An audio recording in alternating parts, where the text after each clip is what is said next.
ನಡು ರಸ್ತೆಯಲ್ಲಿ ಕಾಡಾನೆ ನಿಂತಿದ್ದು ವಾಹನ ಸವಾರರು ಪರದಾಡುವಂತಾಯಿತು. ಉತ್ತರ ಕನ್ನಡದ ದಾಂಡೇಲಿಯ ಅಂಬಿಕಾನಗರ ಅರಣ್ಯ ಪ್ರದೇಶದ ರಸ್ತೆಯಲ್ಲಿ ಆನೆ ಪ್ರತ್ಯಕ್ಷವಾಗಿದೆ.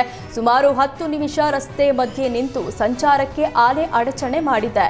ಆನೆ ರಸ್ತೆಯಲ್ಲಿ ನಿಂತ ದೃಶ್ಯವನ್ನ ಮೊಬೈಲ್ ಕ್ಯಾಮೆರಾದಲ್ಲಿ ಸೆರೆ ಹಿಡಿಯಲಾಗಿದೆ. ಈ ಬೆನ್ನಲ್ಲೇ ಅರಣ್ಯ ಪ್ರದೇಶದ ರಸ್ತೆಗಳಲ್ಲಿ ಸಂಚರಿಸುವಾಗ ಎಚ್ಚರಿಕೆ ವಹಿಸಲು ಅರಣ್ಯ ಇಲಾಖೆ ಮನವಿ ಮಾಡಿದೆ. ಚಿನ್ನ ಖರೀದಿಗೆ ಹಣವಿಲ್ಲದ ಕಾರಣ ಮರ್ಯಾದೆಗೆ ಅಂಜಿ ನಾಪತ್ತೆಯಾಗಿದ್ದ ಯುವಕನನ್ನ ಪೊಲೀಸರು ಪತ್ತೆ ಹಚ್ಚಿದ್ದಾರೆ. ಉತ್ತರ ಕನ್ನಡ ಜಿಲ್ಲೆಯ ಕುಮಟಾದಲ್ಲಿ ಮದುವೆಗೆ ಚಿನ್ನ ಖರೀದಿಸಲು ಕುಟುಂಬದ ಜೊತೆ ಹೋಗಿದ್ದ ಯುವಕ ಹಣ ನೀಡಲಾಗದೆ ಮರ್ಯಾದೆಗೆ ಅಂಜಿ 3 ತಿಂಗಳಿಂದ ನಾಪತ್ತೆಯಾಗಿದ್ದ. ಚಿನ್ನದ ಅಂಗಡಿಯಿಂದ ನಮಾಜ್ ಮಾಡಿ ಬರೋದಾಗಿ ಜಾಕೀರ್ ಬೇಗ್ ತುಮಕೂರು ಬಸ್ ಹತ್ತಿದ್ದ. ಇತ್ತ ನಮಾಜ್ ಮುಗಿದ್ರೂ ಮೈದುನ ಬಾರದಿದ್ದಾಗ ಕುಟುಂಬಸ್ಥರು ಪೊಲೀಸರಿಗೆ ದೂರು ನೀಡಿದ್ರು.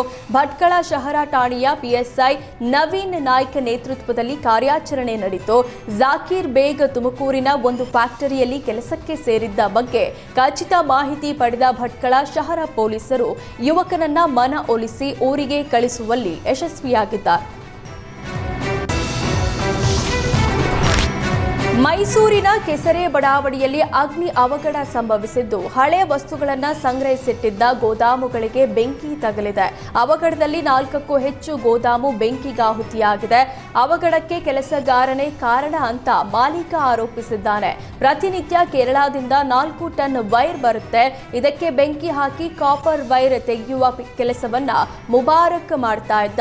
ಬೆಂಕಿ ಹಾಕದಂತೆ ನಾವೆಲ್ಲರೂ ಸಾಕಷ್ಟು ಬಾರಿ ಎಚ್ಚರಿಕೆ ಕೊಟ್ಟಿದ್ವಿ. ಆದರೂ ತಾಮ್ರ ತೆಗೆಯಲು ಕೆಲಸಗಾರ ಮುಬಾರಕ್ ಬೆಂಕಿ ಹಚ್ಚಿದ್ದಾನೆ ಅಂತ ಮಾಲೀಕ ನವಾಜ್ ಆರೋಪಿಸಿದ್ದಾರೆ.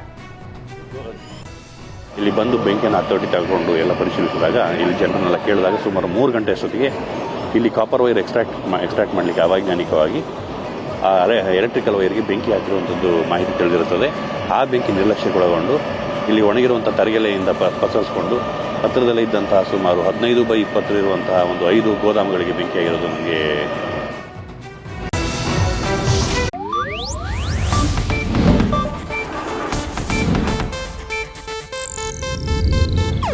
ಇದು ಏಷ್ಯಾನೆಟ್ ನ್ಯೂಸ್ ನೆಟ್ವರ್ಕ್ ಪ್ರಸ್ತುತಿ.